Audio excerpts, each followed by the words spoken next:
Bueno, pues buenas tardes. Uy, no sé si se escucha. Sí, ¿no? Sí. Ah, es que aquí desde atrás. Buenas tardes a todos y a todas. Gracias también a todas las personas que nos seguís en streaming. Y nada, vamos a comenzar con el tercer y último panel, en el que vamos a hablar sobre los retos para un desarrollo inclusivo. Primero os voy a presentar un poco a las personas que me acompañan en la mesa. Tenemos a Jonathan Sánchez, coordinador de APN Castilla y León; Miguel Ángel Martín, técnico de Infancia y Juventud de Cáritas Diocesana de Salamanca; Juan Antonio, que está al llegará ahora mismito mientras el desarrollo de los paneles; Susana Ortega y Silvia, de la Fundación Secretariado Gitano; y Marcos Gómez, de la Federación Salud Mental de Castilla y León. Bueno, muchísimas gracias por participar en este tercer panel. Y bueno, vamos a intentar ceñirnos también a los tiempos, más o menos 10 minutos cada ponente. Y nada, vamos a empezar con Jonathan, que nos va a hablar de cómo abordar y prevenir la exclusión social de la población joven en Castilla y León. Así que, Jonathan, todo tuyo. Vale, bueno, ¿se me escucha? Sí. Bueno, pues antes de nada, dar las gracias al CES por realizar este encuentro y especialmente por centrarlo en la juventud. Una vez más, vemos que esta institución es muy importante para la cohesión social en nuestro territorio, donde nos vemos representados todas las entidades y todos los agentes sociales. Bueno, mi nombre es Jonathan y represento a EAPN Castilla y León, que somos... Un momento... Vale, somos un conjunto de 22 entidades que trabajamos en Castilla y León en el ámbito de la exclusión social y en la lucha contra la pobreza y la exclusión social.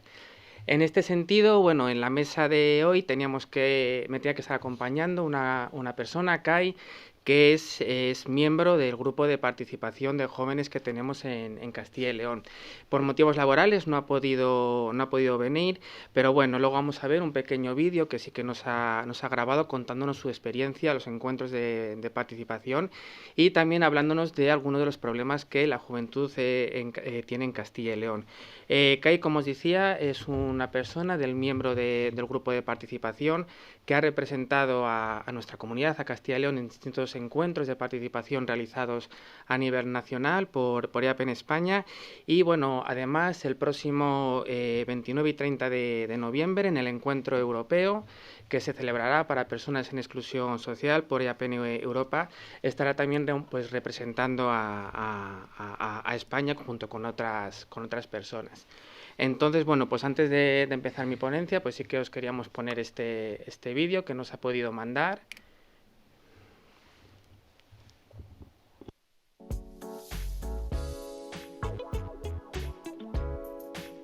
Mi experiencia en los encuentros ha sido siempre grata, en plan siempre buena y vaya, ya lo sabrán todos aquellos con los que he tenido el gusto de participar, ¿no? Creo que son cosas muy completas de las que sacas muchos aprendizajes, muchos contactos, conoces a muchas personas, entiendes las realidades y las dificultades a las que te encuentras en un día a día y entiendes que no solamente estás tú, sino que simplemente hay un montón de gente que está pasando por lo mismo que tú o situaciones muy parecidas o completamente distintas pero relacionadas con componentes, ¿no? Y eso creo que solamente se obtiene si participas en cualquier tipo de evento. O sea, es que no sé, es lo más satisfactorio, vamos a decir así, o la forma más útil, práctica, dinámica que hay para entender las cosas, vaya. Uno de los problemas más gordos a los que nos enfrentamos en Castilla y León, los jóvenes, bien sean muy jóvenes o ya tirando de edades más adultas, es sobre todo la falta de empleo. La falta de empleo, la emancipación tardía, ¿vale? Muchos jóvenes, yo tengo un mogollón de amigos que me dicen que es que quiero irme de casa, ya, pero no tienes trabajo, ¿no? Creo que hay una centralización muy gorda del ámbito laboral, es decir, en el ámbito rural apenas hay, en Castilla y León además es algo muy claro, es algo muy con un bloque muy central, ¿no? Que apenas hay trabajo en el ámbito rural y en las ciudades, como por ejemplo puede ser Valladolid, que es de donde estoy yo, también está habiendo problemas laborales. Es decir, cuesta mucho encontrar un empleo que no sea precario, un empleo que a lo mejor tenga una duración más larga, ¿no? muchas veces incluso cuando vas a alquilar alguna, bien sea habitación, bien sea hogar, bien sea whatever, lo que sea, te piden unos mínimos que son completamente incompatibles con ser joven, tener que estudiar y tener un trabajo. Entonces creo que ese es uno de los problemas más gordos que hay aquí, que es eso, la precariedad y la falta de empleo o la centralización de los mismos de tenerte que mudar a una gran ciudad.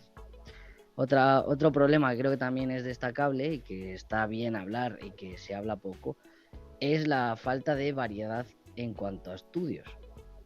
A nivel artístico sobre todo, porque quiero decir, hay muchísima gente, Valladolid es una ciudad de cultura, por ejemplo, cultura cinematográfica, y apenas los estudios que hay aquí apenas tienen salida. Aquí voy a hilar con lo de la centralización de antes.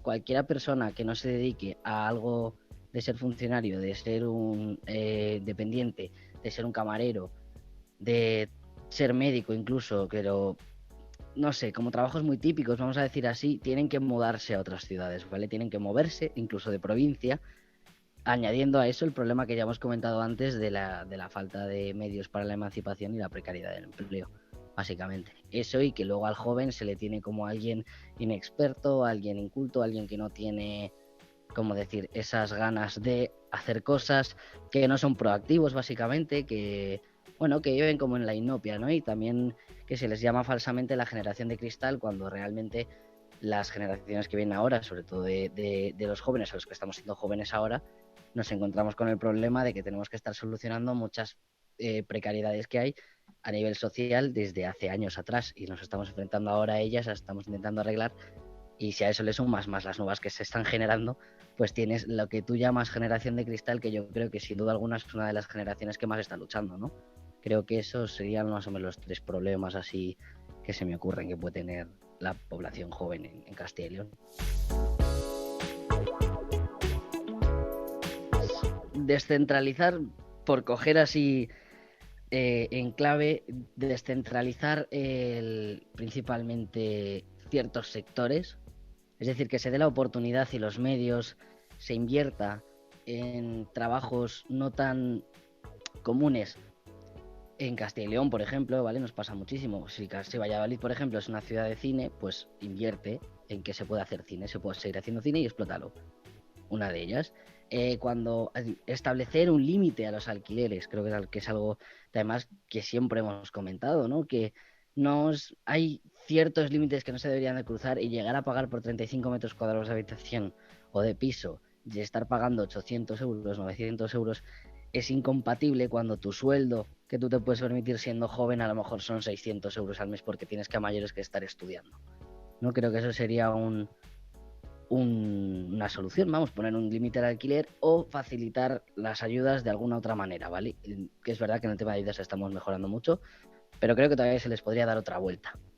Y en cuanto a la credibilidad de los jóvenes, estaría bien que todos aquellos que van diciendo que los jóvenes, la generación de cristal, empezaran a hacer conciencia, ¿no? Que se les empezara a hacer más visible, vamos a cogerlo por ahí, el trabajo, el esfuerzo y la participación que ya existe, casi invisible, de los jóvenes, que se hiciese decir, la gente está haciendo cosas, ¿vale? A lo mejor no de la forma clásica o de la forma tradicional que se está haciendo, pero oye, el activismo existe, la participación existe, hay muchas medidas que las que tú estás disfrutando sin ser joven, que a lo mejor una persona joven las ha sacado por ti, ¿no? Dar más valor y más valía tanto a la voz de los jóvenes, como a su participación, como a su trabajo, en general valorarlos más y poquito a poco deshacernos de ese estigma de que los jóvenes son inexpertos y claro, como todavía no saben nada de la vida, ¿no? Pues a lo mejor un joven sabe más de algo que tú no, y tú lo estás disfrutando, vaya. Bueno, pues en ese sentido agradecer a Kai, porque la verdad en 5 o 6 minutos, vamos, que me dio todo el tema de la ponencia, porque este vídeo lo grabamos antes de preparar la ponencia, y la verdad se lo comenté, digo, has dado todas las líneas que íbamos a poder ver. Bueno, como nos decía Kai, uno de los principales problemas que tenemos con la juventud en Castilla y León es que cada vez tenemos menos jóvenes.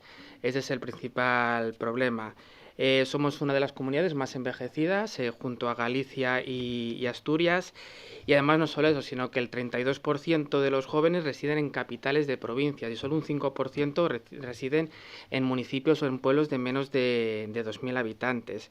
En el último informe AROPE vemos que en Castilla y León la población más joven, el 29,8% de esta población, está en una situación de riesgo de pobreza y de exclusión social. Por lo tanto, disculpa que me estoy olvidando de... Nada, no pasa nada. Por lo tanto, bueno, esta es la situación, al contexto al que nos enfrentamos. En este contexto, el fomento de la participación es una vía de empoderamiento básica para los jóvenes y especialmente para los jóvenes que están en situación de exclusión social y de pobreza. Si bien la participación organizada a través de asociaciones, a través de entidades sociales es importante y hay que seguir aplicándola, también no nos podemos olvidar de aquellos jóvenes que no están asociados, que no están accediendo, ¿no?, a estos recursos más formalizados, ¿no? Entonces sí que tenemos esa obligación de acercar esa participación, esos cauces de participación a todos aquellos jóvenes, estén o no estén asociados, y especialmente a los que están en riesgo de pobreza o en situación de exclusión. Desde APN, bueno, pues unas de las metodologías que se llevan aplicando a lo largo de los años son los encuentros de participación de personas en situación de riesgo de pobreza y que últimamente también se han centrado en población joven, ¿no? Son encuentros donde asisten jóvenes de todas las realidades de España y, bueno, pues se discuten sobre problemas que tienen y sobre todo sobre propuestas, teniendo esa facilidad, ¿no?, de presentársela a dirigentes políticos, sociales y del tercer sector. En ese sentido, bueno, vemos cómo en el último encuentro de participación que se realizó a través de APN España, que se realizó en junio, más de 60 jóvenes discutieron sobre una serie de problemas que les están afectando en su vida diaria y qué soluciones se podrían dar. Entre estos problemas, bueno, pues los dividieron, ¿no?, en 4 áreas: empleo y formación, emancipación y vivienda, diversidad y discriminación y salud integral y calidad de vida. Entre aquellos problemas, bueno, pues los que destacamos en empleo y formación, las dificultades a la inserción laboral, especialmente de aquellos jóvenes que provienen de familias en situación de exclusión y también de aquellos jóvenes que vienen del sistema de protección. La falta de oportunidades laborales en algunos territorios, que lo que aboca a que muchas veces los jóvenes tengan que marcharse del territorio, ya sea del pueblo a la ciudad y de la ciudad a ciudades más grandes, aunque ellos no quieran. La discriminación, ¿no?, a la hora de acceder a este primer empleo por esa falta de experiencia laboral, ¿no? Al final estamos coartando esa oportunidad de desarrollo de la persona y, bueno, el abuso de ciertas prácticas como las becas o las prácticas no remuneradas. En relación a la vivienda y emancipación, bueno, como nos contaba Kai, uno de los principales problemas es el elevado alquiler y la imposibilidad de forma, vamos, al 100% de que muchos jóvenes en situación de exclusión puedan acceder a una compra de una vivienda. Cuando sí que existen planes de alquiler, de ayuda a la compra, muchas veces vemos que los requisitos, la burocracia que exigen estos planes hacen que muchos jóvenes, sobre todo los que están en situación de exclusión, queden fuera, ¿no?, porque no puedan acceder por el incumplimiento de requisitos o por la burocracia que se genera. También, bueno, se menciona la discriminación, ¿no?, a la hora de buscar esa vivienda en alquiler, por esa falta de solvencia que parece que puede tener un joven y además que hay que unirla a otros factores como el género, la etnia o la nacionalidad. En relación a la diversidad y la discriminación, 2 puntos claves, es decir, tenemos una juventud cada vez más diversa y además que no tienen miedo de mostrar esa diversidad. A esto se ha unido, ¿no?, un mayor aumento de los discursos de odio basado en el racismo, en la xenofobia, la LGTfobia, en la porofobia, ¿no?, y que muchas veces tiene en la mira a las personas jóvenes. Y también la falta de participación de los jóvenes en los procesos de participación y sobre todo en los liderazgos, ¿no? Parece que hasta que no tienes cierta edad no puedes acceder a puestos de liderazgo. En relación a la salud y la calidad de vida, nada, 3 cositas. Lo que tiene que ver mucho con la salud mental, es decir, bueno, pues una de las principales causas de muerte de la población joven en España es el suicidio. Sí que es cierto que hasta ahora ha sido un tabú, pero que poco a poco va entrando dentro del debate y sobre todo el acceso, ¿no?, a una educación afectivo-sexual de calidad y adaptada a la edad. Vale. para adaptarme un poquito a los tiempos. Es que he querido dar más tiempo, pues al vídeo de Kai que a otra cosa. En este sentido, pues sí que se proponen una serie de estrategias muy generales, los jóvenes lo proponen, ¿no? Canales de comunicación adaptados, el acceso a la vivienda social, especialmente en el entorno rural, incentivar ese ocio seguro, igualitario para todos los jóvenes, sin tener en cuenta su nivel socioeconómico, sistemas de educación donde se fomente esa educación emocional y esa educación afectiva sexual que hablábamos antes. En conclusión, nos encontramos con que la juventud no es un grupo homogéneo, no son todos iguales y cada persona joven tiene sus diversidades sus capacidades y sus realidades distintas. Por lo tanto, tenemos, ¿no?, esa obligación de diseñar y apoyar políticas adaptadas, ¿no?, a estas circunstancias. Tenemos la suerte de contar, yo también me incluyo, de momento tengo 30 años, me queda un año para pertenecer al grupo de los jóvenes, al próximo año ya me echan, pero tenemos la suerte de contar con un grupo de jóvenes que sí que están concienciados, ¿no?, con las problemáticas, como por ejemplo con las problemáticas más importantes que pueden estar pasando ahora, como puede ser el cambio climático o como puede ser la igualdad de género. La única responsabilidad que tenemos que hacer es darle canales de comunicación, canales de participación, donde todos puedan participar de una forma adecuada. Y especialmente aquellos jóvenes que entendemos que más lo necesitan porque están en una posición de mayor desigualdad, ¿no?, como pueden ser los jóvenes en situación de pobreza y de exclusión social. Ya estaría, siento a lo mejor si me alarga un poquito el tiempo. Muchas gracias, Jonathan, más o menos ahí.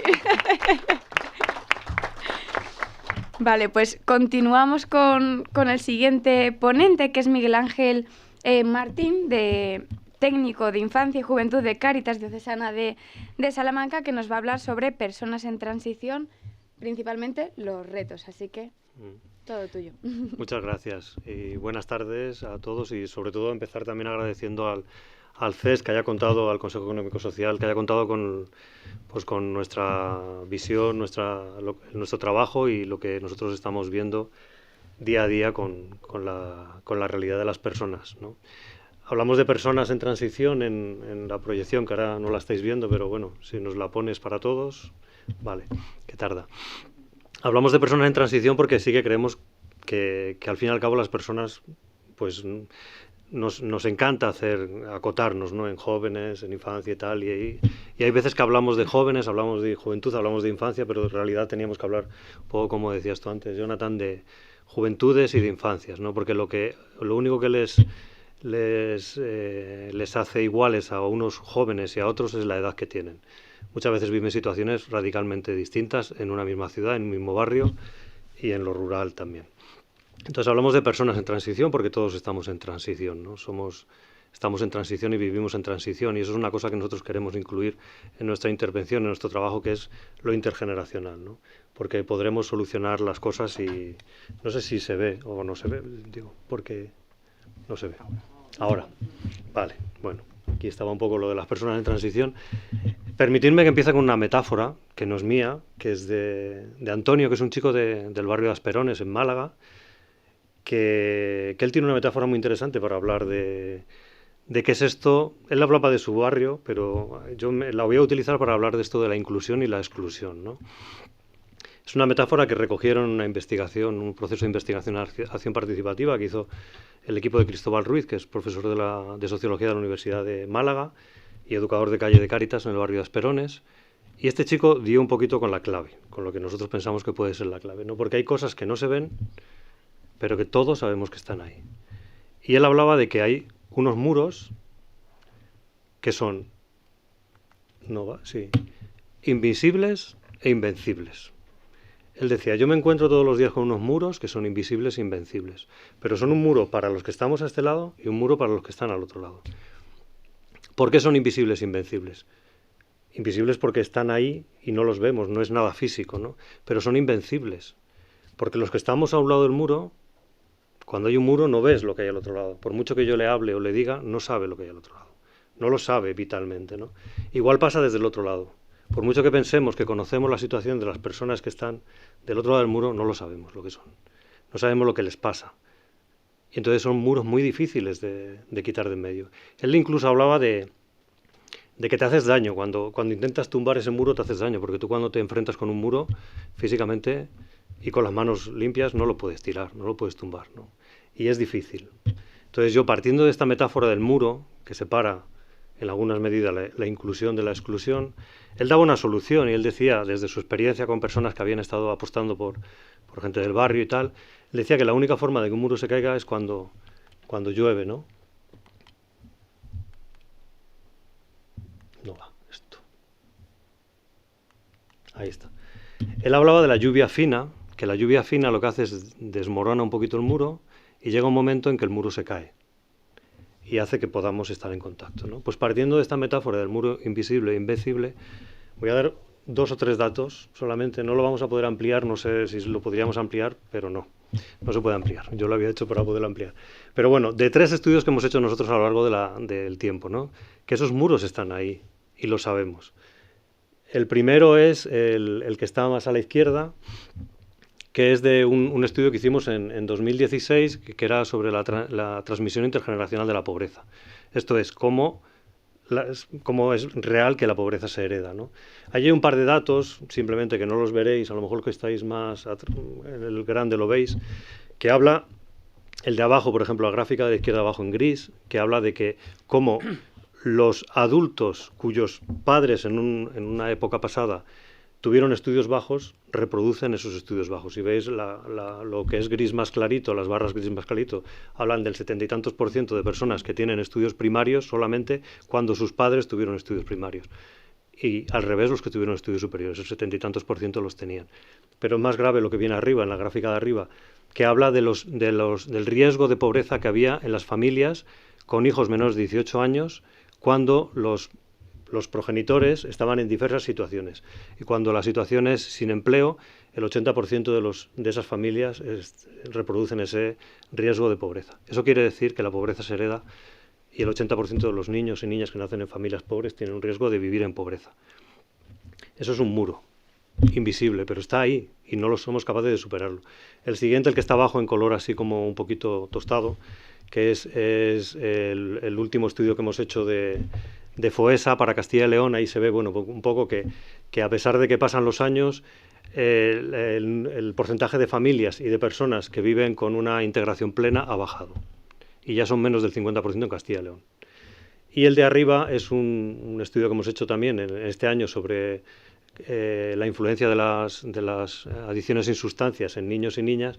Pues como veis, ahora mismo no veo muy bien lo que pone, pero bueno, que también es más elevado en cuanto a los niños que están en situación de riesgo, las posibilidades de estar en situaciones peores, ¿no?, con estas adicciones. Los muros no se ven, pero están, ¿no? Nosotros siempre esto lo queremos plantear desde una mirada de derechos humanos. ¿Por qué? Porque es la base, ¿no? Porque ahí se están conculcando, se están limitando muchos derechos humanos.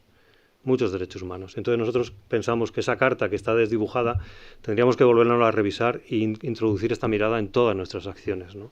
Os voy a hablar simplemente de 3 retos que nosotros vemos un poquito más en profundidad y luego otros poquitos. A ver si... Bueno, sí va. El primer reto que nosotros pensamos, pues que hay que frenar la transmisión intergeneracional de la pobreza. Casi con este me podría quedar. Hay que frenar la transmisión intergeneracional de la pobreza. No es posible que siga habiendo niños que nacen ya para ser padres pobres y formar familias de niños y niñas pobres y viceversa. Eso hay que frenarlo. Hay formas de frenarlo, por supuesto. Unas pasan por el tema económico, por cambios de visión en la sociedad, por intentar seguir siendo lluvia fina que rompa esos muros y los tumbe, ¿no? Otro reto que planteamos tiene que ver con la territorialidad y lo comunitario. Porque es un sitio donde la gente vive, vivimos en un sitio, nos desarrollamos en ese sitio y sabemos que sigue habiendo territorios que se viven en violencia, hay dinámicas violentas culturales en las que viven niños y niñas que luego serán jóvenes y que las reproducen, y hay lugares de segregación. Desde la escuela, hay colegios que viven solamente que participan solamente niños y niñas en situación de exclusión, un alto porcentaje muy grande, y eso lo seguimos permitiendo, ¿no? Entonces, para nosotros es fundamental terminar con estos territorios de violencia. O sea, territorios de violencia hablamos de lugares en los que los niños, la dinámica de relaciones desde la violencia, porque viven fuera de ámbitos que tienen que ver con lo legal, o las dinámicas que se reproducen allí no tienen nada que ver con las que entendemos nosotros de relación sana y saludable para cualquier adulto o cualquier niño. Y eso los hay en nuestros territorios, ¿no? Entonces, para que eso acabe, pues nosotros proponemos el derecho a la participación y el protagonismo, pero que se ejerza de forma intergeneracional. O sea, el derecho a la participación plena, el derecho a la participación en lo concreto, en lo cotidiano. Hablamos también de que tiene que ver mucho con la planificación urbanística de los transportes. Muchos barrios o muchas zonas que están en estas situaciones lo están porque se han planificado para que sean así. Y los conocemos, Y otro, pues por supuesto, tenemos que trabajar y tenemos que avanzar en crear comunidades acogedoras y cuidadoras, en dinámicas sociales donde la ternura y el respeto a las personas estén por encima de todos, ¿no? Eso tiene que ver con el derecho a la convivencia, ¿no? Otro reto. Nosotros detectamos que hay niños y niñas que no tienen esta transición, que no pueden vivir esa etapa de tránsito que es la adolescencia y la juventud. Pasan de ser niños y niñas a pedírseles roles de adultos. Esto es una violencia, ¿no? La LOPIBI está recogida como tal y a nivel comunitario pues existe, ¿no? Existe situaciones en que los niños pasan al mundo adulto sin transición. Y eso no puede ser, ¿no? Porque es necesario tener un proyecto de vida, es necesario tener proyectos de emancipación, es necesario promocionar personalmente, y para eso hay que hacer una transición, ¿no? En la que hay que acompañar. Para esto, ¿qué es necesario? Pues los retos los habéis dicho antes desde APN, pues empleo digno, una vivienda, formación, titulación, ayudas, pues hay que estar con las personas que están. Porque lo que pasa es que, bueno, esto se va para atrás todo, perdonad. Lo que nos pasa es que esta situación de la juventud es una de las etapas más, pues que nosotros pensamos y sabemos, ¿no? Que es, ya le doy yo si quieres, que es el momento vital de los fundamentales, donde mayor capacidad de creación, de creatividad, de desarrollo, de interpelar la realidad, de transformar la realidad, tienen las personas en esa etapa vital, ¿no? Y lo que le estamos diciendo es que no hay nada de aquí, sobre todo a las personas que viven en exclusión, ¿no? No hay nada. Entonces nosotros pensamos que se puede cambiar esa señal por una señal mucho más abierta y asentar población joven. Fundamental asentar población joven, pero no solamente territorialmente, sino también socialmente. No sale ahí. ¿Por qué? Los chicos y chicas que viven en exclusión, muchas no se van de Castilla y León. No tienen capacidad o no tienen intención. Pero socialmente los estamos perdiendo, ¿no? Estamos perdiendo un potencial tremendo. Por ir rápido, otro de los retos otros retos que hay aquí, que son estas rotondas que se pues el tema de la salud integral que habéis comentado vosotros, es el tema de las adicciones, CONIS y sustancia, ¿no? Que hacen mucha más mella probablemente en los chicos y chicas que están en situación de exclusión. Eso lo hemos visto nosotros en nuestros análisis, y que es difícil salir de ahí. El tema del ocio y tiempo libre saludables, y el tema del derecho a la biodiversidad y el entorno natural. Y por último, pues romper con los estereotipos. Porque fijaros, nosotros hicimos otro análisis, otro estudio con jóvenes en Salamanca, solamente en la ciudad y provincia de Salamanca. Este es un poquito antiguo también, 2019. Había personas en exclusión y personas que no estaban en exclusión. Y todas coincidan en que su mayor preocupación eran esas tres que veis ahí. Los estudios, su futuro y su familia. A nosotros era súper revelador, porque dices, al final todos queremos lo mismo, ¿no? Todos queremos lo mismo. ¿Nosotros qué hacemos? Pues esto. Un poco intentar crear engranajes para que esa comunidad, sobre todo hablamos de animación de las comunidades, sean dinámicas, y por eso hablamos de lo intergeneracional, y hablamos no solamente de la juventud, sino de las juventudes. ¿Y ahí qué hacemos? Pues muchas cosas, pero intentando que sea dinámico, ¿no? Y que las personas se impliquen en ese dinamismo. Pues nada, muchas gracias por la atención.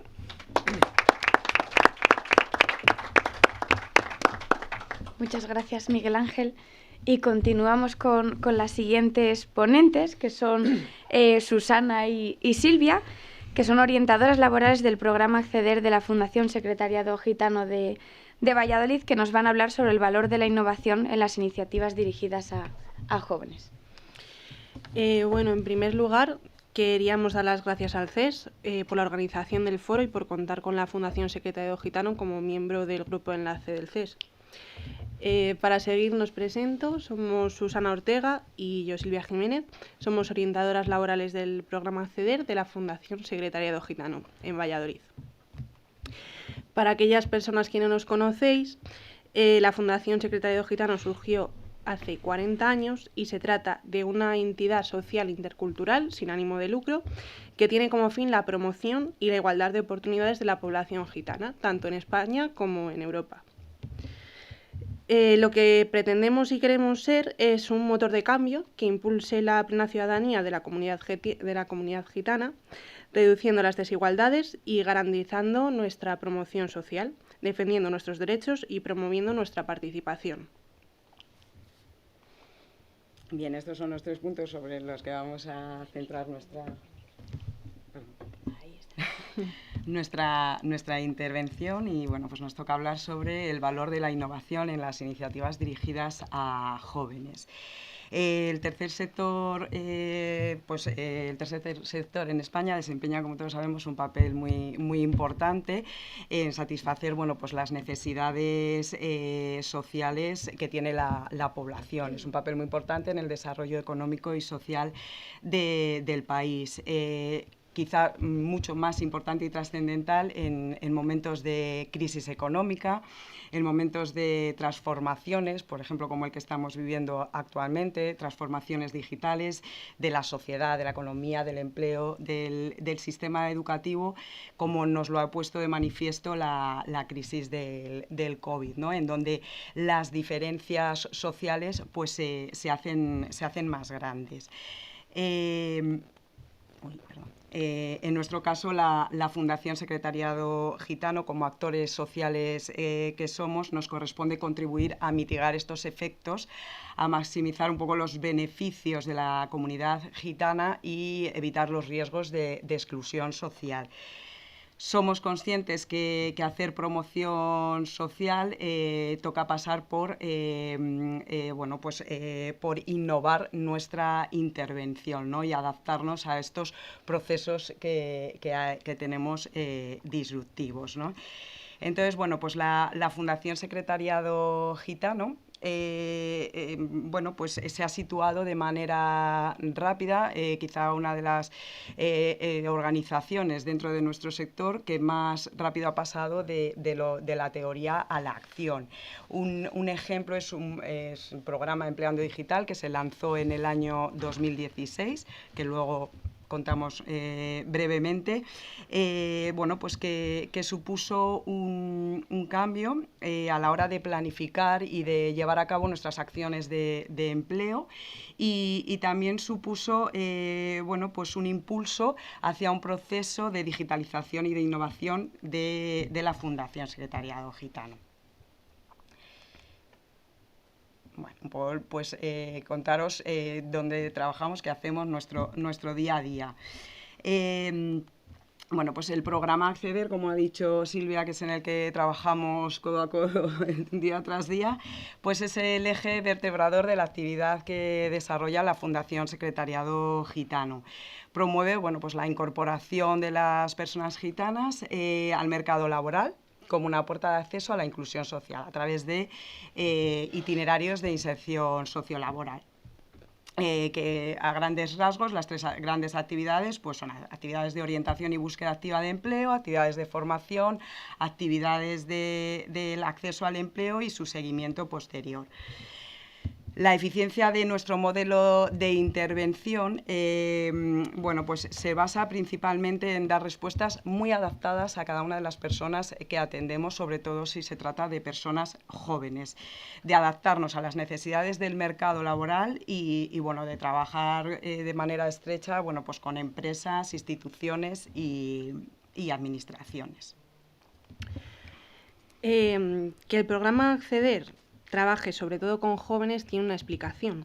Existe una diferencia demográfica entre la población gitana y la población general, ya que el 66% de la población gitana es menor de 30 años frente al solo el 30% de la población mayoritaria. Es por eso que 6 de cada 10 participantes de los que atendemos son menores de 30 años. Por esta razón, el perfil diana para el programa Acceder son los jóvenes gitanos y gitanas que partimos con una enorme desventaja respecto a los otros jóvenes que tienen nuestra edad, triplicando las tasas de paro juvenil, con cualificaciones de partidas que son muy bajas y distan de la población general, y muy frecuentemente también que contamos con responsabilidades familiares. Respecto a los datos relacionados que tenemos con el empleo, los que a continuación citamos corresponden y son procedentes del estudio de empleo realizado en 2018 por la Fundación Secretariado Gitano. Los datos revelan que la incidencia de ocupación de la población gitana es mucho menor, mientras que la incidencia de desempleo a su vez es mucho mayor. Esta ocupación de la población gitana también se caracteriza por una alta temporalidad, síntoma de la inestabilidad laboral a la que nos enfrentamos. La temporalidad en la población gitana es del 73%, mientras que la de la población general no alcanza el 28%. Como os decía, estos datos son del 2018. Los datos más novedosos que tenemos han sido del 2020. Fueron realizados durante la pandemia. Realizamos 11.000 encuestas telefónicas que no solo nos confirmaron y nos reafirmaron los datos que teníamos, sino que también nos comprobamos que la situación se ha agravado y sigue siendo preocupante, ya que 1/3 de la población gitana que estaba trabajando perdió su trabajo y 1/3 se encontraba en ERTE. No obstante, también los datos nos revelan que la población gitana se incorpora mucho antes, a una edad más temprana, al mercado laboral, debido a las circunstancias familiares y también a las circunstancias económicas que suelen ser más desfavorables. Esta diferencia de entrada al mercado laboral frena la continuidad escolar y supone una diferencia notable en los niveles educativos de una población frente a la población general. Por este motivo, nuestro objetivo es impulsar la garantía de formación profesional y de accesos a empleos de calidad para la juventud gitana, que cada vez es más diversa, estamos mejor preparados y tenemos unas grandes expectativas y motivación para incorporarnos al mercado laboral. Para conseguir estos propósitos hemos trabajado y hemos creado formatos innovadores. Con el programa Acceder continuamente estamos en una etapa de innovación, mejorando nuestras metodologías y actuaciones. Estos programas permiten que nuestros jóvenes que han abandonado a una edad temprana los estudios puedan reengancharse al mercado laboral mediante la formación ocupacional. Comienza el desarrollo de iniciativas de formación especializadas para la juventud gitana que ni estudia ni trabaja. Empleamos modelos formativos de segunda oportunidad y formación dual, implicando a grandes empresas en el diseño y en el desarrollo de estas formaciones. Un ejemplo de ello son nuestros programas Aprender Trabajando y posteriormente Formatéate con Garantía. El Aprender Trabajando es un modelo de formación dual que realizamos desde 2013. Este programa alterna la formación teórica y práctica en 840 horas. Se trata de un itinerario formativo que rota por diferentes puestos de trabajo y todo esto es posible gracias a la implicación de las empresas durante todo el proceso, que incluye contenidos de competencias personales, formación básica y formación profesional. Posteriormente, en 2018, comienza el Formatéate con Garantía. Es un formato de formación profesional de 3 meses, incluye 300 horas y pretende activar mediante la motivación y el desarrollo personal y proporcionar un primer contacto con el mundo laboral a los jóvenes a través de la formación práctica en las empresas. Como nueva incorporación a nuestras formaciones y adentrándonos ya en la era digital, iniciamos formaciones online que ayudan a nuestros participantes a, si ya están trabajando, a innovar en su sector o a profesionalizarse en sectores que están en auge. Algunos de los cursos que tenemos pueden ser cursos de venta especializada en producto digital y tecnológico, de atención al cliente, terminal punto de venta o preparación de pedidos. Ay, perdón.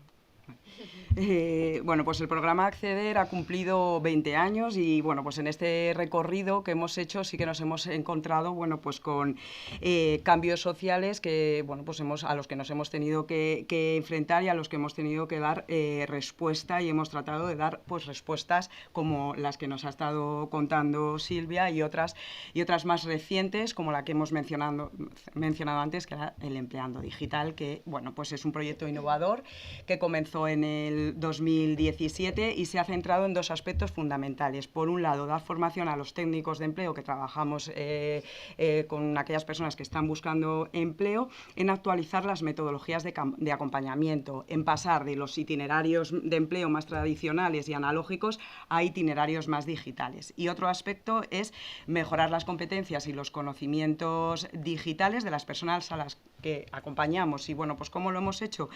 Pues a través de experiencias formativas y de cualificación que están fuera del alcance de los circuitos, bueno, de las personas en situación de vulnerabilidad, y están fuera de los circuitos tradicionales de formación.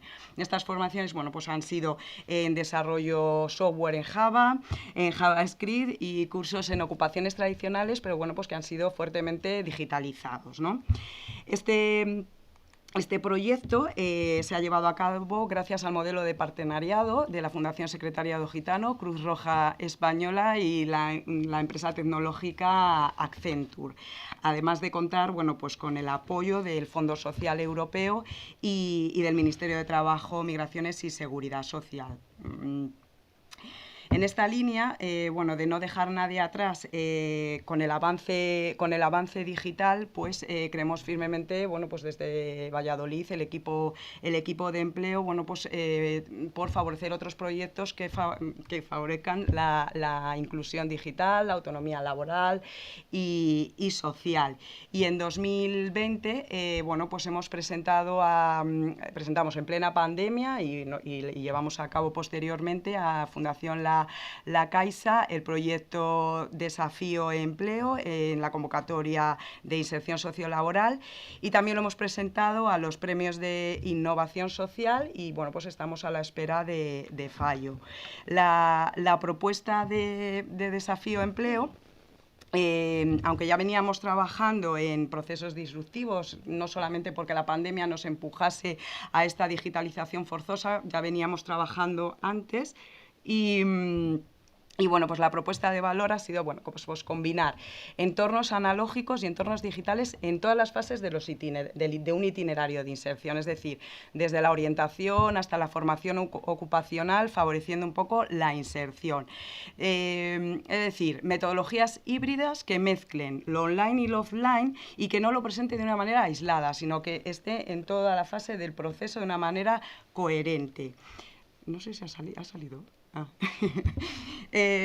Y bueno, pues claro, también para poder garantizar esa coherencia de formatos semipresenciales de formación y de orientación, pues teníamos que facilitar pues medios, ¿no? Y pusimos en marcha un ecosistema de apoyo que consistía bueno, pues en prestar, en un sistema de préstamo de los equipos informáticos y la posibilidad de conectividad desde el domicilio, además de poner a disposición, bueno, pues espacios de acceso libre, free y privados en nuestras instalaciones. Bueno, pues por si alguien tiene una videollamada, no tiene medios, una videoentrevista, no tiene medios en casa, pues poderlo hacerlo desde nuestra oficina. Este ecosistema, bueno, pues no llegó en 2020 y se marchó con este proyecto, sino que bueno, que se ha quedado, y es otro de los servicios que, bueno, pues que forma parte del programa de empleo Acceder, ¿no? En este proyecto participaron, el 80% de las personas que participaron, bueno, pues eran menores de 30 años, y la verdad que, bueno, pues que los resultados estamos bastante contentos. Siguiendo en esta línea de ir introduciendo el mundo digital y de la tecnología en todas nuestras intervenciones, pues este año se ha puesto en marcha en la Fundación Secretariado Gitano el área de innovación, bueno, pues un poco para dar impulso a la innovación social en todas nuestras intervenciones. estas compañeras, este equipo, bueno, pues ha creado una plataforma de formación online, que se llama campusgitanos.org, y bueno, pues donde tenemos ahí formación tanto para participantes como para profesionales internos y externos, ¿no? Con la idea de que se vaya implantando la formación online en toda la organización.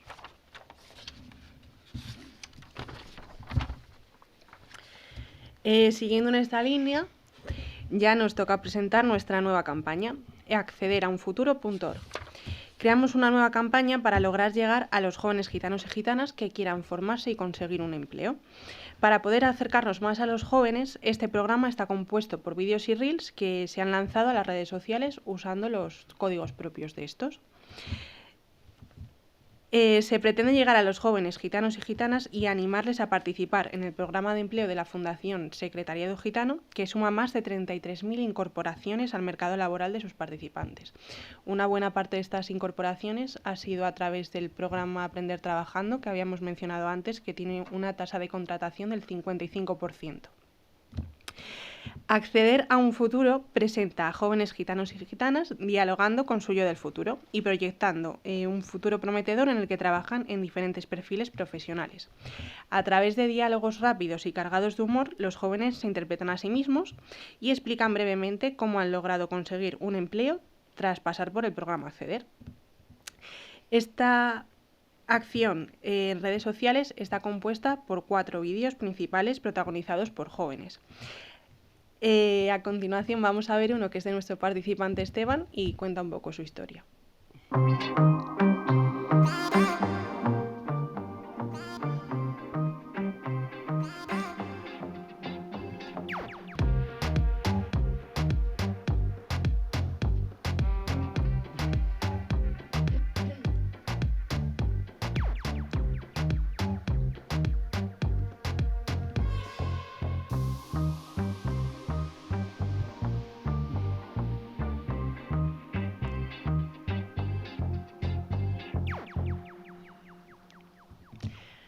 Bueno, pues además de estos vídeos que son testimonios y también los otros principales que son más en tono jocoso para llegar claramente a nuestros destinatarios, también compartimos pautas sobre cómo hacer un currículum, una entrevista de trabajo o consejos prácticos para poder conseguir un empleo, además de un folleto divulgativo con toda la información que se reparte en las sedes. Todas estas piezas se complementan con una página web, que es la que hemos estado viendo. Con esta iniciativa se busca también el apoyo de influencers gitanos con los internautas que se quieran sumar utilizando el hashtag #YoDelFuturo. Con esta acción queremos mostrar y ofrecer los servicios de formación, orientación laboral del programa Acceder a los jóvenes que ni estudian ni trabajan para que puedan activarse y ofrecerles la oportunidad que les permite incorporarse al mercado laboral y a los procesos educativos y de formación.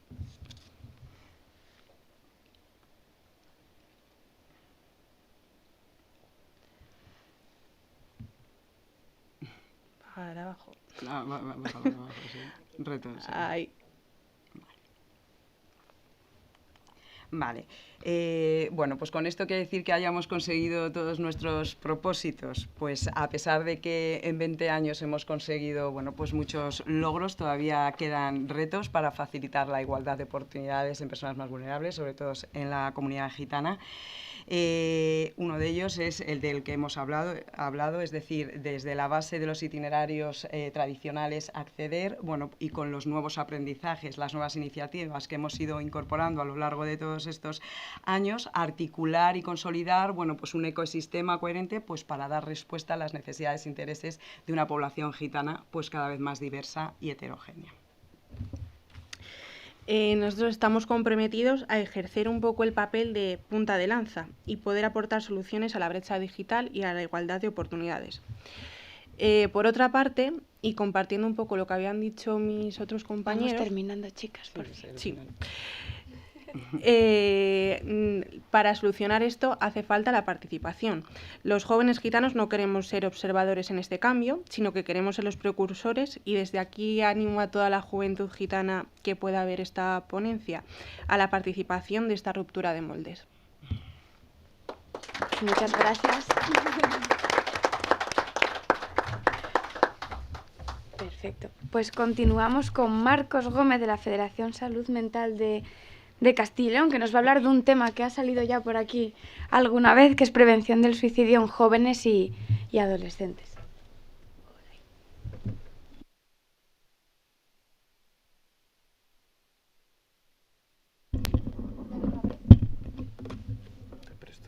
Bueno, si me prestas perfecto.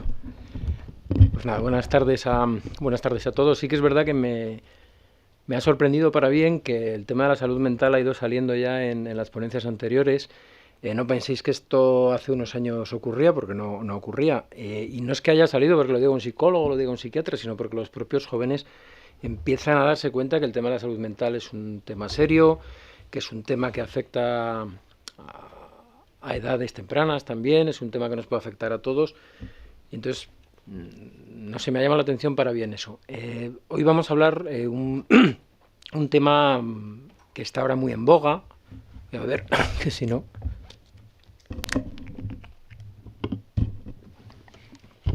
que sería el tema del suicidio. Hoy lo vamos a centrar un poquito en jóvenes y adolescentes, aunque muchas de las cosas que comentemos valdrían también para la población general. Todo esto viene a raíz de hemos presentado hace poco a través de la Federación Salud Mental Castilla y León, que nos engloba un montón de entidades en todo el territorio de Castilla y León, un montón de familias, un montón de usuarios y de profesionales. Hemos presentado esta guía, que es la guía de prevención del suicidio. Hemos dejado a la entrada unas cuantas para el que le pueda interesar que se la pueda llevar. Y esta guía tiene como dos partes. Una parte que sería más aspectos generales, que pueden servir para la población general, para población joven, para escuelas, pues para quien que le interese. Y luego, bueno, sí que es verdad que luego es un poco más específica de nuestro trabajo diario. Respecto al tema del suicidio, vamos a ver si lo veo, que yo de lejos también. Lo que tenemos que tener en cuenta cuando estamos hablando de suicidio, sea en población joven o en otro tipo de población, es que el suicidio es un problema de salud pública grave. O sea, el suicidio nos cuesta muchas vidas, pero también nos cuesta muchas políticas, nos cuesta mucho dinero. Lo tenemos que poner encima de la mesa como un problema de salud pública grave y del que hemos hablado más bien poco.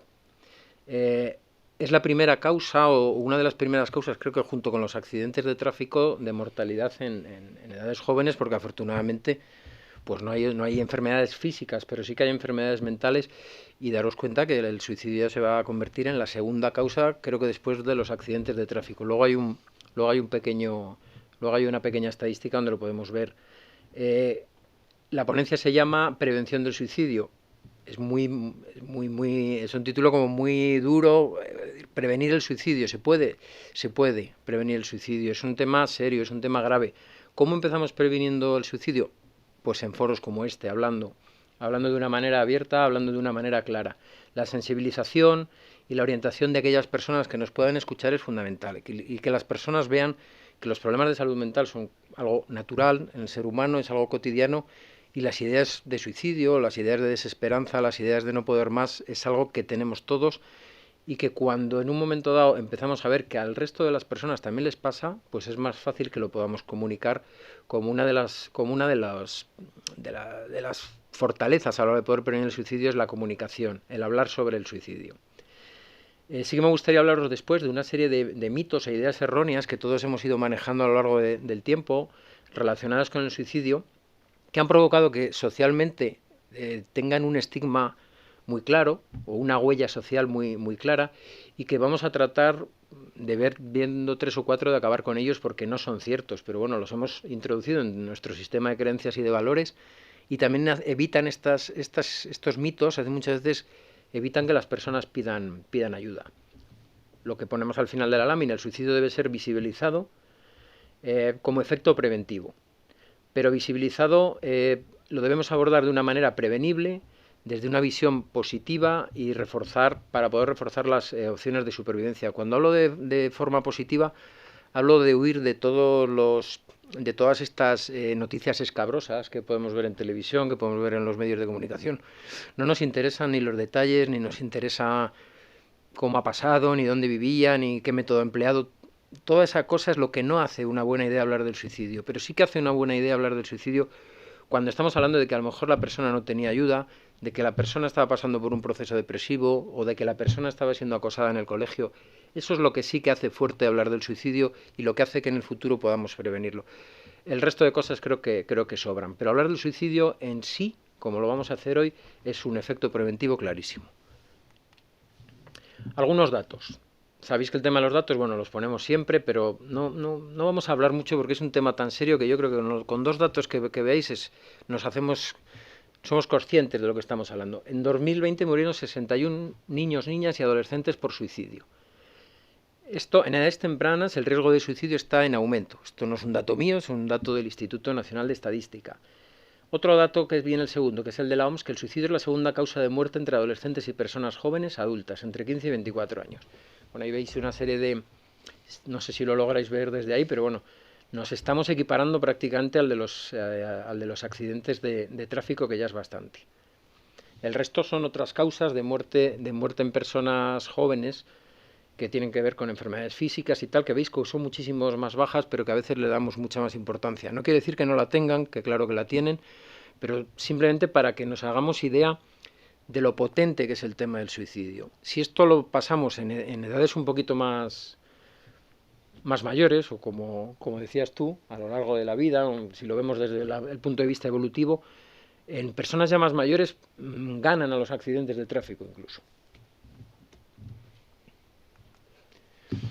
Bien, he puesto poquitas cosas sobre mitos y realidades de la conducta suicida. Vamos a ver algunos y los comentamos. Hablar del suicidio incita a las personas a consumarlo. Esta es una idea que en un momento dado hemos podido tener, los profesionales también en su día lo teníamos. No vamos a tocar mucho esto. A ver si vamos a disparar las tasas de suicidio. No se disparan las tasas de suicidio. Se disparan las oportunidades de que alguien que esté pasando por este proceso nos pida ayuda. Eso es lo que podemos conseguir hablando de una manera coherente y hablando de una manera científica y hablando de una manera clara sobre el suicidio. Otro de los mitos sería que las personas que se autolesionan solo quieren llamar la atención, no quieren quitarse la vida. Esto me imagino que lo habréis oído, ¿no? Esto es una llamada de atención, es para que le hagamos caso. Bueno, pues habrá casos en los que sí, pero hay otros casos en los que no. Y los casos en los que no acaban como acaban. Entonces yo creo que siempre, cuando tenemos una persona que se ha autolesionado, tenemos que hacerle caso. En cualquier caso, no sé cómo acabará, si acabará en un intento de suicidio o no, pero una autolesión es una manera de un afrontamiento ante una situación que no es demasiado adaptativa. O sea, si tú para superar un momento emocional te tienes que cortar o te tienes que quemar una mano, pues en principio no es una manera adaptativa. Entonces, el tema de las autolesiones hay que prestarles atención, desde luego que sí. Otro de los mitos. Si alguien quiere suicidarse, realmente no hay nada que hacer. Esto lo habéis oído también. Imagino, bueno, incluso los propios profesionales. Lo va a acabar haciendo. Bueno, no tiene por qué acabar haciéndolo. Si nos quedamos con esa idea, pues apagamos y dejamos que todo el mundo sufra y que todo el mundo pueda tener un problema. Después vamos a ver por qué, porque... A ver... Bueno, lo adelanto. Las personas que se suicidan no se suicidan porque se quieran quitar la vida. Lo que quieren es dejar de sufrir en ese momento tan complicado por el que están pasando. O sea, de alguna manera se está buscando una solución rápida ante un sufrimiento ya insoportable. Pero si esa persona tuviera una alternativa, o empezase a ver una pequeña alternativa, por muy pequeña que fuese, seguro que no tomaba esa decisión. Entonces, si partimos desde esa base, podemos entender lo importante que es hablar del suicidio. Estoy hoy que me quedo sin voz. Bien, causas o factores de riesgo. Muchos han salido también aquí, pero sí que hay que decir que desde el punto de vista de la salud mental, que es a lo que nosotros desde la Federación nos dedicamos, hay un trastorno mental en el 90% de las, sobre todo la depresión. La depresión es uno de los trastornos, diagnosticada o no, que muchas veces hay una depresión no diagnosticada. Habréis visto en vuestro día a día, amigos, familiares, cercanos, pues ha habido un suicidio, pues si no le pasaba nada, si parecía que no había ocurrido nada. Muy probablemente, no quiero decir yo, pero es muy probablemente que hubiera un problema emocional detrás. Entonces la depresión sí que es una de las enfermedades mentales que está directamente relacionada con los intentos de suicidio. Hay otros trastornos mentales que van a hacer que la probabilidad sea mayor, como puede ser la esquizofrenia, como puede ser un trastorno bipolar, como, bueno, hay un montón de enfermedades mentales, pero habría que poner especial punto a la depresión. Los antecedentes familiares son un factor de riesgo, los acontecimientos vitales estresantes, dentro de esos, pues un montón. Puede estar el acoso escolar, del que vosotros controláis mucho más que yo, el ciberacoso, el maltrato físico, los abusos sexuales. Pongo ahí el tema de las redes sociales. Las redes sociales, como de alguna manera querer demostrar lo que realmente no soy, vivir sometido a una presión por la imagen, vivir sometido al qué dirán. Eso los que somos un poco más mayores no lo teníamos tan claramente como lo tenéis ahora la gente más joven.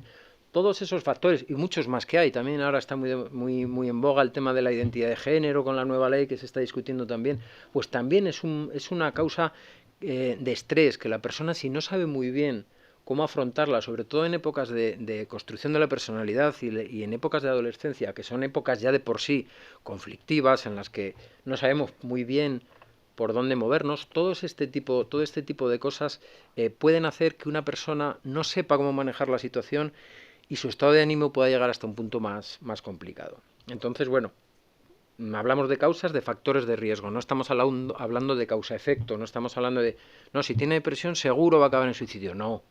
O si ha tenido bullying en el colegio, no, pero sí que son factores sobre los que tenemos que estar pendientes. Aquí hay muchas personas que trabajáis con población joven, incluso más que nosotros podemos trabajar quizá en salud mental con población tan joven, entonces por eso es importante verlo. También podemos hablar de señales de alerta, es decir, señales que nos pueden alertar de que ahí puede haber un problema. Y aquí también hay que ser bastante cautos. No quiero yo decir que todo esto que esté ahí escrito vaya a desembocar ni mucho menos en un acto suicida, pero sí que cuando estas cosas aparecen en aquellas personas más jóvenes o en aquellos niños que no estaban apareciendo, sí que nos pueden poner sobre la pista y llamarnos la atención. Y en estos casos es preferible pecar de cuidadosos o pecar de alarmistas, si me queréis llamar, que pecar de no haber hecho nada. Entonces sí que debemos tener en cuenta algunas cosas. Los cambios en los hábitos de dormir y de comer, que los tenemos todos, pero son cosas que nos llamen la atención especialmente. Retraimiento de amigos, de familia, de actividades habituales. Cuando una persona las hacía de manera normalizada, vemos que empieza a haber un retraimiento en esos aspectos. Actuaciones violentas, comportamientos rebeldes, fugas de casa cuando nunca han sucedido este tipo de cosas. Abandono de la apariencia personal. Cambios pronunciados en la personalidad. Bueno, hay una serie de cosas que tenéis ahí descritas. Pérdida de interés por cosas que le estaban interesando. Quejarse de que soy una persona mala, no sirvo para nada, soy una carga para vosotros, como le puedo decir a los compañeros del instituto, del colegio, a sus padres o a sus abuelos, a quien sea, no sirvo para nada.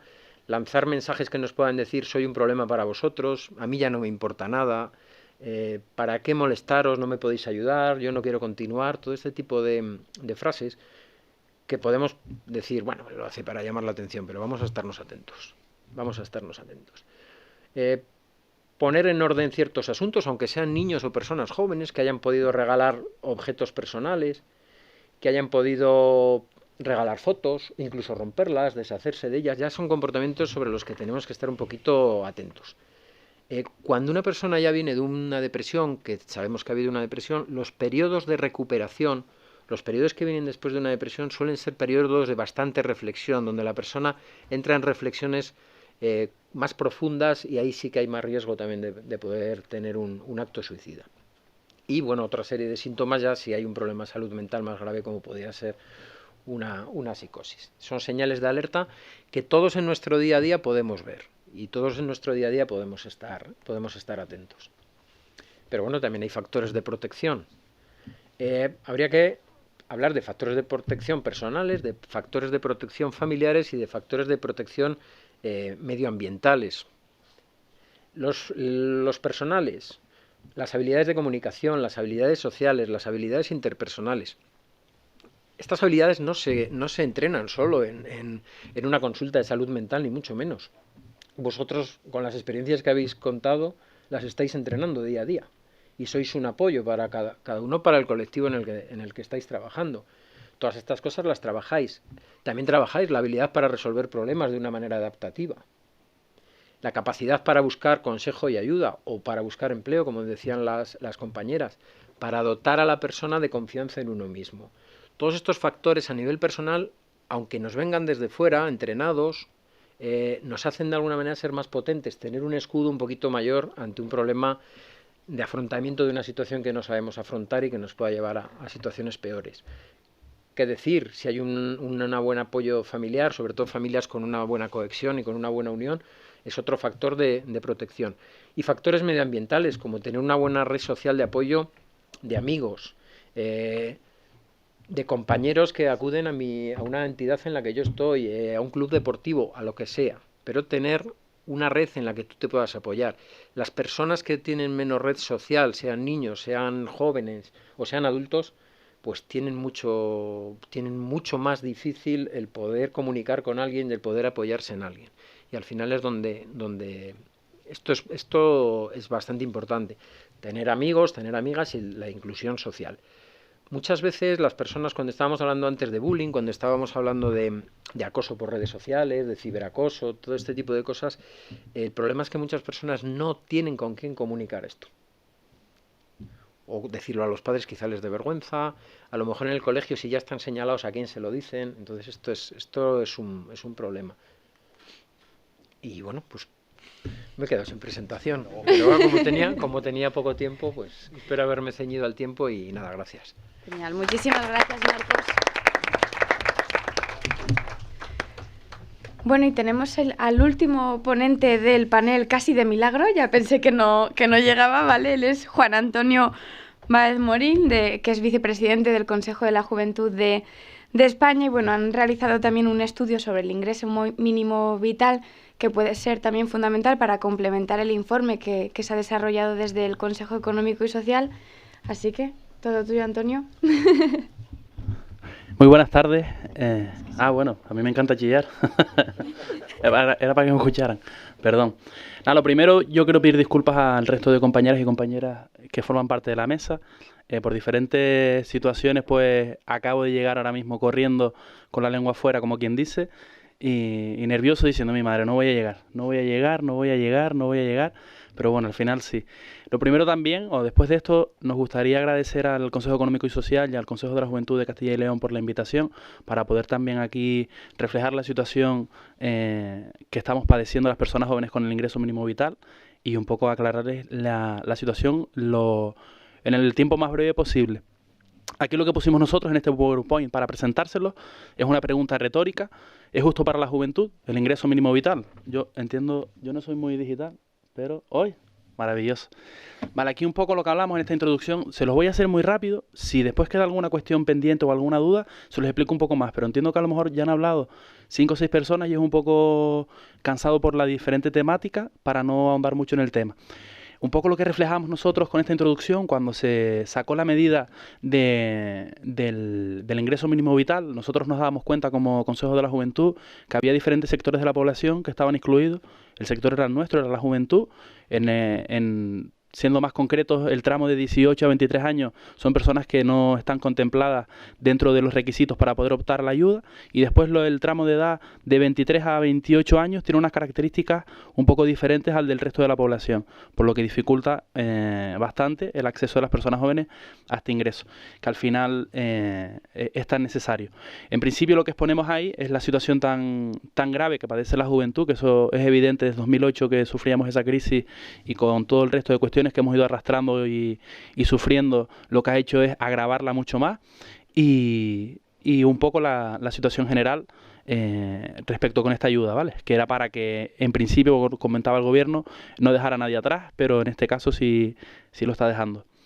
En el segundo, en este contexto, lo que hablábamos era un poco pues de la situación de la pobreza juvenil. Al final somos un sector bastante bastante afectado por la pobreza. Ahí lo que ponemos es la tasa AROPE, que es la que mide la pobreza, donde tenemos un 31,7 entre las personas de 16 y 29 años, que es el rango más amplio de la juventud.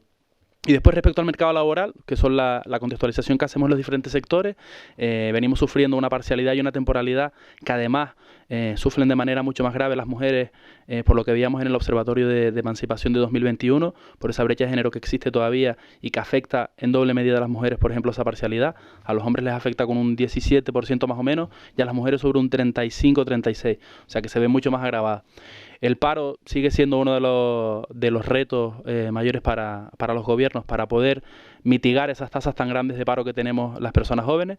En este caso, nosotros hacíamos este informe del ingreso mínimo vital con datos de 2020. Es verdad que ahora la situación ha cambiado con la reforma laboral y con otras situaciones, pero estábamos sobre un 30% en ese segundo semestre, que era cuando se empezaba a aplicar el ingreso mínimo vital. Estoy hablando muy rápido porque tengo muy poco tiempo, pero si quieren hablo un poquito más despacio. Ustedes me hacen una señal así con la cabeza o me hacen así, floja, y yo hablo un poquito más despacito. La calidad del empleo, como sabemos, es bastante también precaria. La palabra precariedad ya es una palabra, un término que se ha pegado a la juventud, que se ha arraigado, y al final, y perdónenme que utilice el término, es como si fuera la enfermedad de la precariedad para las personas jóvenes, que se cura solo cuando dejas de ser joven. Entonces es un término muy ligado a la juventud, que seguimos sufriendo todavía a día de hoy, a pesar de la reforma laboral. Y después los salarios, como siempre, y sorpresa, siguen siendo malos. Seguimos teniendo unos salarios bastante tristes y bastante pobres por debajo de la media.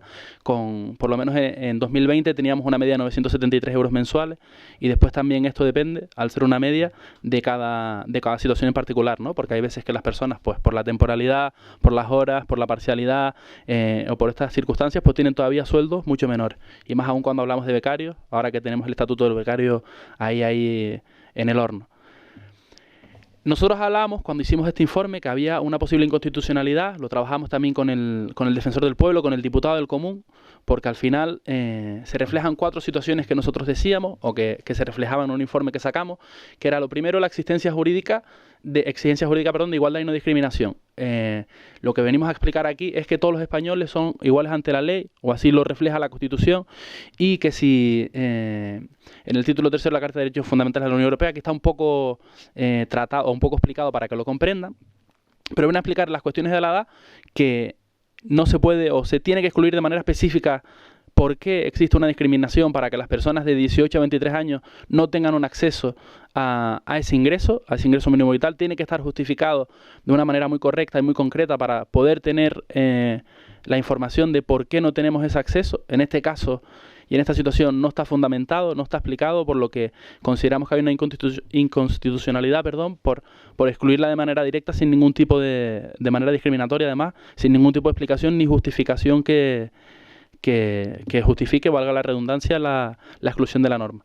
Como tercera es la diferenciación del trato, o sea, las 3 primeras normas. No voy a entrar en detalle porque al final son contenidos muy técnicos jurídicos, que al final, si me meto en eso, porque estamos 3 horas hablando y además es muy tedioso, es simplemente un poco más de la justificación de ese informe que se trabajaba con el diputado del común, de esa discriminación por rango de edad, que no debería darse, porque además es un tema presuntamente inconstitucional y que no tiene ninguna justificación, que al final no debería existir esa discriminación y que debería estar justificada, por lo menos para saber por qué no somos beneficiarios de la ayuda. Como último, bueno, al final es un poquito más de lo mismo, así que no voy a andar mucho más, porque si no tengo que entrar en parámetros más técnicos, y yo creo que después de 6 charlas o de 6 microcharlas, con que se queden con la idea general, que es la discriminación por rango de edad, de 18 a 23 años nos encontramos con personas jóvenes que no son beneficiarias de la ayuda, a pesar de ser una ayuda para no dejar a nadie atrás, y que de 23 a 28 tienen unos requisitos especiales muy diferentes al del resto de la población, para no seguir repitiéndome. Vale, nosotros lo que hacíamos con este informe, con el diputado del común y con el Consejo de la Juventud, era hacer 3 propuestas principales, que hoy se las detallo. La primera es la ampliación de edad.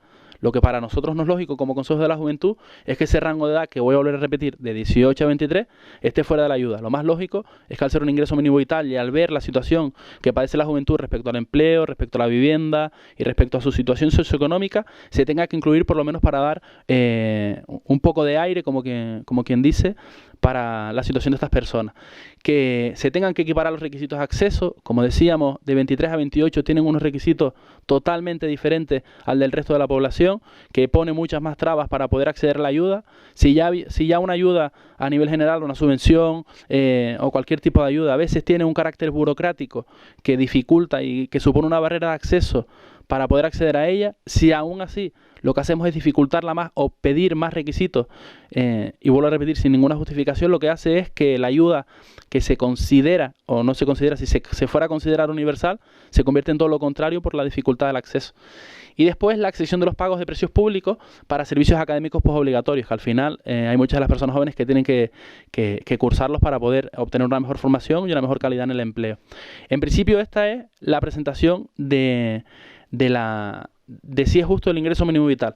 Evidentemente es una pregunta retórica, y lo vuelvo a repetir, porque aunque la justicia se mide en diferentes ámbitos, o la justicia se mide de diferentes maneras, porque una cosa es la justicia moral, otra cosa es la justicia como término más estricto de la justicia, y hay diferentes tipos de justicia, y perdonen que lo repita tanto, no es justo que uno de los sectores más afectados de la población y que se encuentra dentro de los grupos vulnerables, como es la juventud, se encuentre dentro de o fuera del parámetro de una ayuda que al final viene a dar un aire, para volver a repetirlo, de libre para que las personas puedan seguir llegando a fin de mes o puedan no seguir o no debamos seguir liderando esas tasas a tope de pobreza, que al final somos uno de los sectores que mayor lo sufre. Además, cabe destacar, y ya con esto cierro para no hablar mucho más, que ya es oficial, la juventud es el primer sector, la primera vez que la juventud es mucho más pobre que sus padres. Antes se podía hablar o se trataba un montón de discursos y un montón de estudios y un montón de ámbitos. Podemos ser más pobres que nuestros padres, o nuestras generaciones, casi siempre en líneas generales, las generaciones han sido mejores que sus antecesoras, pero en este caso no, es totalmente lo contrario. Nosotros somos mucho más pobres, tenemos mucho menor poder adquisitivo, tenemos mucha menos capacidad de enriquecernos, sino todo lo contrario, sino de endeudarnos, y muchísimas cuestiones más que al final lo que generan es que la juventud se encuentre en la situación caótica en la que está, que es sin acceso a vivienda, teniendo que aportar como 3,8 veces el sueldo neto para poder entrar a una hipoteca, teniendo que gastar más del 70% de su salario mensual para poder alquilar un piso, teniendo que verse abocado a dejar los estudios para poder seguir trabajando, teniendo que estudiar y trabajar a la vez, haciendo jornadas de estudio y de trabajo de más de 10 y 15, vamos a decir, para no exagerar, de 12, 13, 14 y 15 horas diarias para poder seguir continuando esa situación. Entonces, estas ayudas, cuando se deja fuera a la juventud, nosotros como consecuencia o como respuesta contundente a esa pregunta, ¿es justo para la juventud? El Consejo de la Juventud de España responde no. Muchas gracias. Muchas gracias, Antonio. Pues con esto finalizaríamos las intervenciones. No sé si alguna persona quiere trasladar alguna pregunta, duda, reflexión. Vale, pues sí. Vale, por ahí hay una.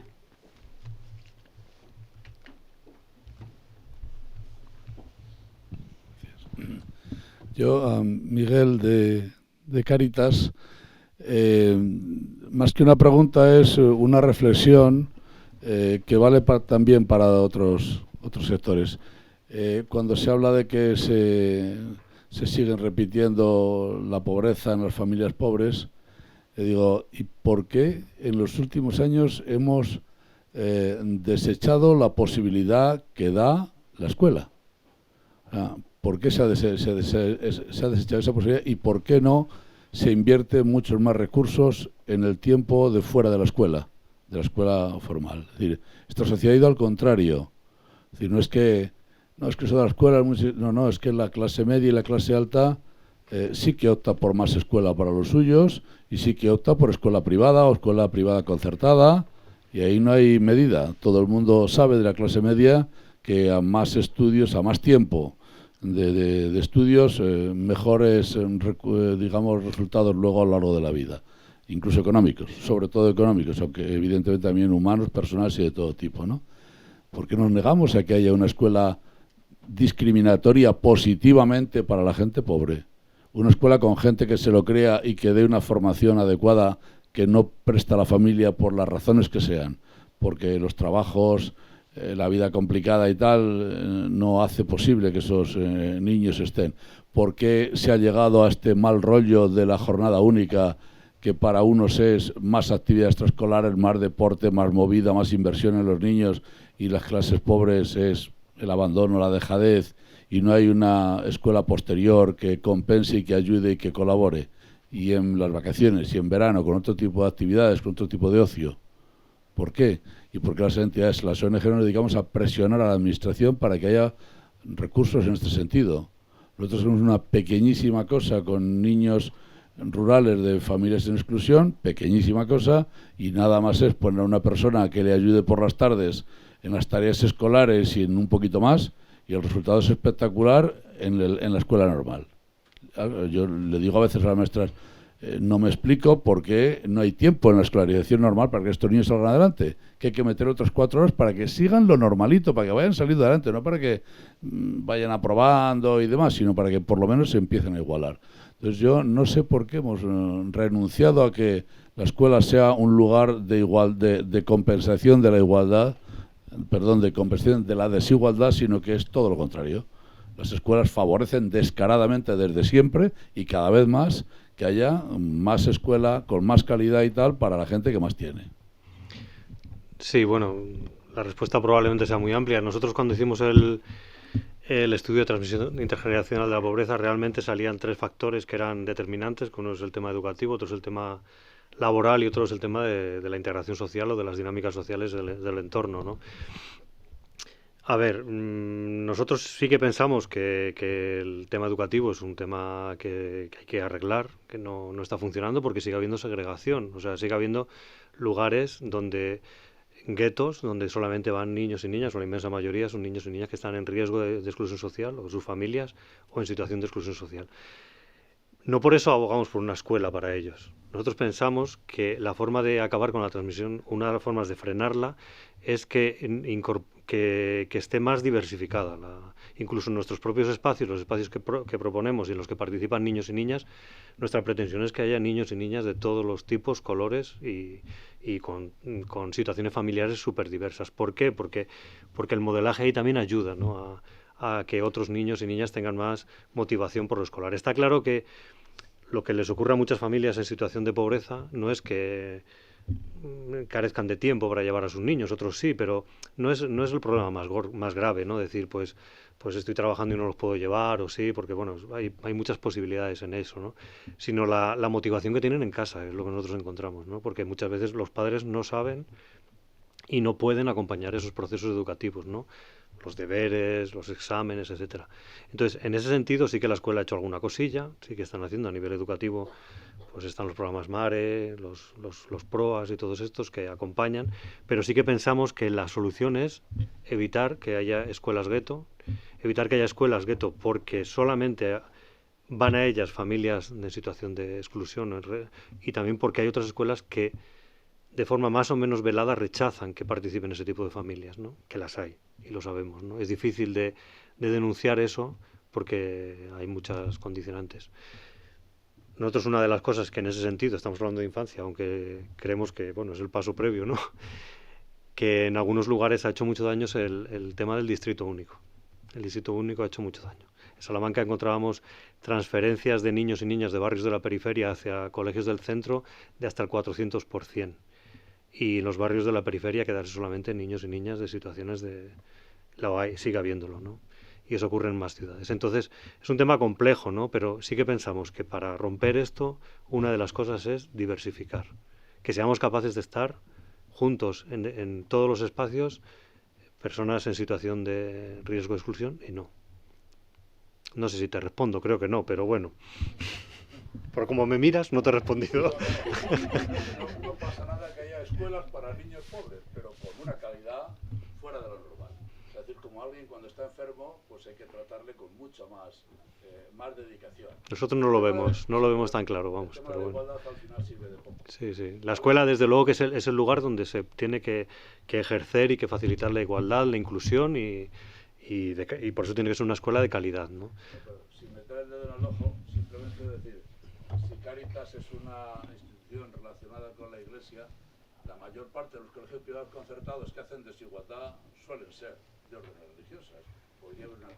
Eso no quiere decir que desde Cáritas apostemos por la escuela pública.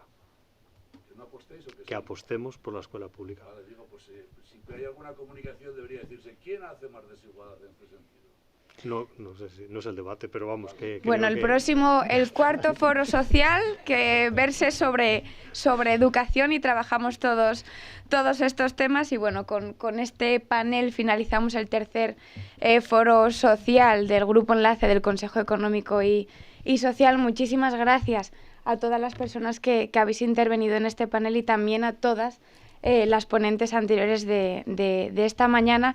Y sobre todo por ir cerrando ya, desde el Consejo de la Juventud sí que nos gustaría agradecer toda la labor que hacéis todas las organizaciones, cada una en vuestro tema, en vuestra parcelita, ¿no? En materia de juventud, para trabajar todos esos problemas que vivimos generación tras generación las personas jóvenes, y agradecer sobre todo al Consejo Económico y Social y a Enrique toda la colaboración estrecha en materia de juventud. También agradecer que este foro haya tratado, ¿no?, el tema de juventud enmarcado en el Año Europeo de la Juventud, y sobre todo la apuesta que tenéis desde el Consejo Económico y Social con las personas jóvenes, ¿no?, incluso en la incorporación de la perspectiva de edad en todos los informes que estéis implementando, para ver realmente cuál es el impacto, ¿no?, que van a tener todas las acciones en las personas jóvenes. Así que todo el agradecimiento desde el Consejo de la Juventud de Castilla y León. Y para finalizar, pues damos paso a Enrique, el presidente del Consejo Económico y Social. Y nada, y con esto ya cerramos después de Enrique el foro. Si quieres ponerte por aquí, Enrique.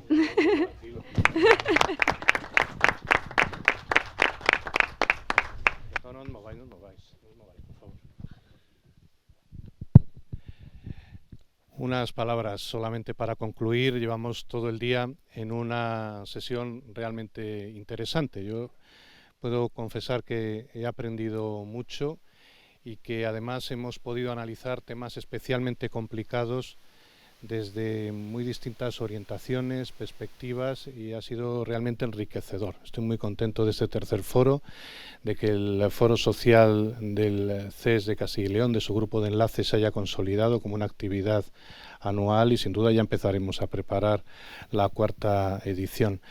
Permitidme que estas últimas palabras sean de agradecimiento a todas las organizaciones que conforman el grupo de enlace del CES, de agradecimiento a todas las organizaciones, expertas y expertos que forman parte del pleno del CES, porque ese trabajo conjunto, que como he indicado al principio es singular, es excepcional en el caso de Castilla y León, porque es el único CES que tiene esta estructura, está dando muy buenos resultados en el trabajo cotidiano, en la elaboración de los informes, en la generación de debate, de estudios, de propuestas, como se ha visto perfectamente en el día de hoy.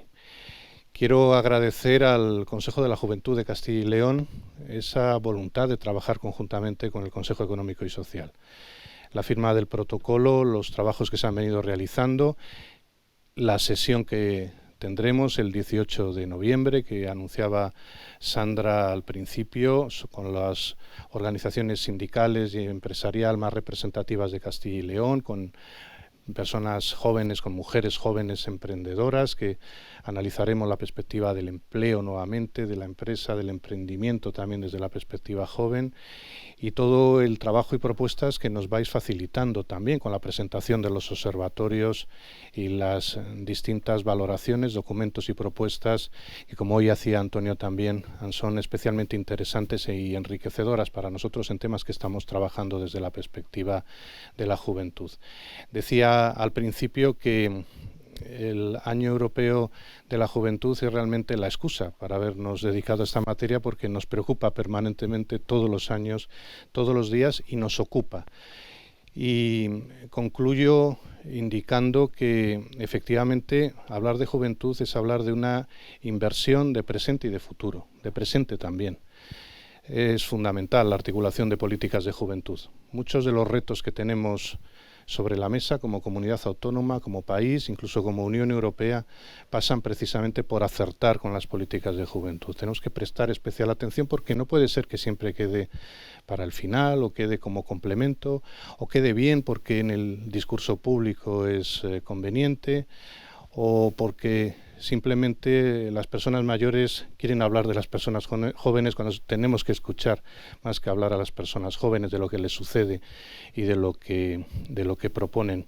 Por eso anuncio que seguiremos en esta línea de trabajo, que en el informe de situación económica y social anual que elabora el Consejo Económico y Social de Castilla y León, es uno de los encargos que nos realiza la ley, es un informe muy denso, muy completo.